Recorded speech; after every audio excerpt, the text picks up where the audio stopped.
I'm going to show you guys how to fix a cut wire. I just was using my circular saw and I nicked it.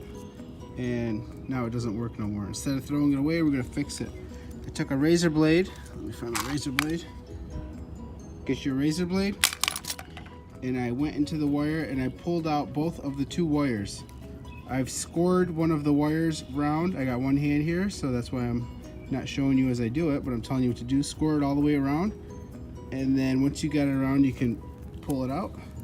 You want to see bare wire, do it to both of them. Laying around, you got to get some wire somehow, one way or another. Maybe an old cord, old something.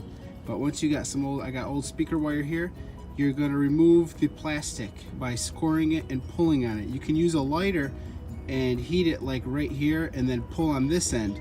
And usually it'll split pretty good. Stripped out the plastic, so now I got bare wire.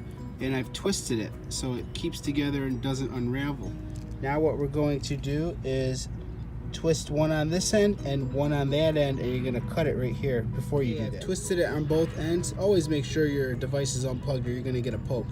Okay, next comes the electrical tape, and we're gonna wrap it on this end and one on that end. Electrical tape on both ends. Now I'm gonna take my electrical tape and wrap the heck out of it. Going round and round with my electrical tape, and I'm gonna do it one more layer just to make it really strong and go about an inch over where the cut head happened. All right, let's see if we're back in business. What is new? Thanks for watching. Give me a thumbs up. Easy as that.